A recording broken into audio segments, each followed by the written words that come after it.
Bonjour, bienvenue à ce cours de droit administratif haïtien.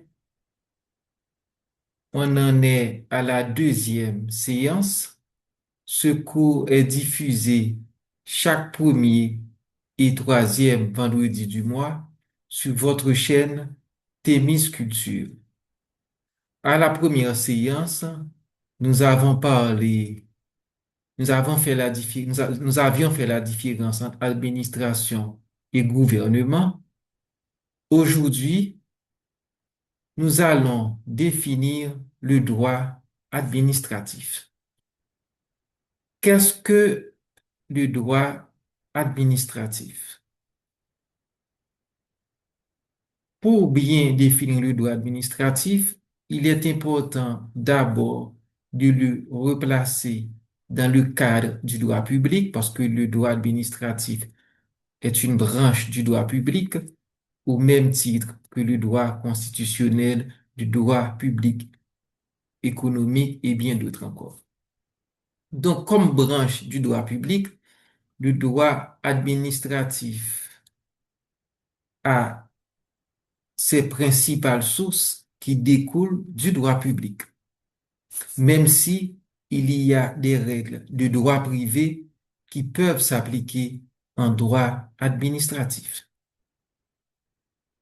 On peut définir le droit administratif comme une branche du droit public qui a pour objet l'organisation et le fonctionnement de l'administration publique. Comme on l'avait vu à la première séance, dans le cadre du droit positif haïtien, l'administration publique regroupe l'administration de l'État et l'administration des collectivités territoriales. Pour approfondir, si vous n'avez pas vu la première séance, je vous renvoie à la première séance. Donc, le droit administratif, c'est une branche du droit public qui a pour objet l'organisation et le fonctionnement de l'administration publique. Et le droit public part du principe selon lequel certaines affaires dérogent au droit commun. Ce sont des affaires qui concernent l'intérêt général et qui mobilisent des prérogatives de puissance publique. À la prochaine séance, la troisième séance, on approfondira ces deux notions, la notion d'intérêt général et la notion de prérogative de puissance publique.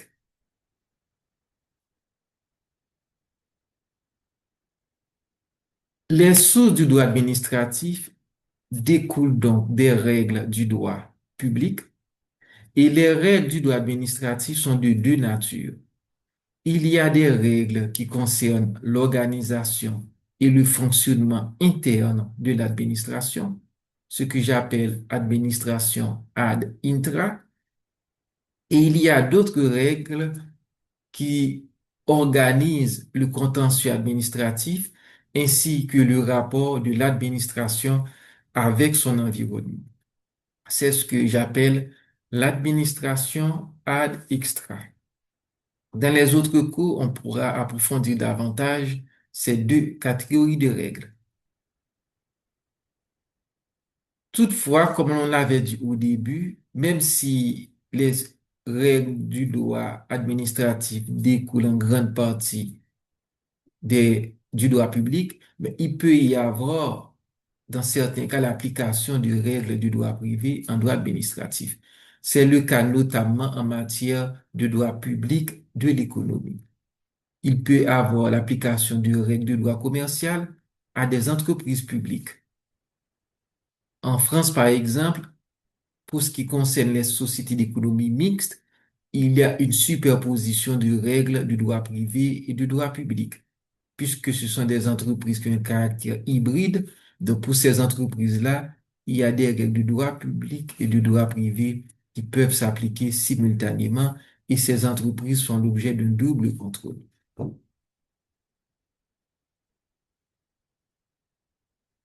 Comme on a pu le voir, les frontières entre droit privé et droit public sont artificielles et poreuses, les règles qui s'appliquent à l'administration débordent le cadre du droit administratif au sens strict. Même si, sur le plan pédagogique, c'est nécessaire, c'est même utile de faire la démarcation en droit public et droit privé, mais dans la réalité, assez souvent, dans bien des cas, ces deux règles se superposent, et notamment en droit administratif et plus spécifiquement en droit public de l'économie, il y a des superpositions de ces règles-là, même quand c'est le droit administratif, les règles de droit public qui s'appliquent principalement, mais dans certains cas, des règles de droit privé peuvent s'appliquer. Donc, tout ça, c'est pour dire que le spécialiste du droit administratif et même du droit public en général doit avoir une certaine ouverture d'esprit et une bonne culture juridique pour pouvoir dialoguer avec les autres branches du droit et pas rester seulement cantonné dans sa sphère de spécialisation. Si vous voulez approfondir davantage la notion du droit administratif, je vous invite à consulter mon article publié sur mon blog Hypothèse. Donc, c'est disponible sur mondésir.hypothèse au pluriel, .org/678. Je reprends mondésir.hypothèse au pluriel, .org/678. Donc, le plus simple, vous pouvez recopier ce lien et grâce à ce lien, vous allez tomber directement sur l'article. Donc, merci de votre attention. Si vous avez aimé ce petit exposé, n'hésitez pas à liker, à partager, en particulier aux étudiants en droit haïtien. J'espère que ces cours de droit administratif et de droit public en général pourront être un complément à leur formation et contribueront à élargir leur culture juridique. À bientôt dans 2 semaines pour le troisième cours du droit administratif haïtien. Et au troisième cours, on va parler des principales sources du droit administratif.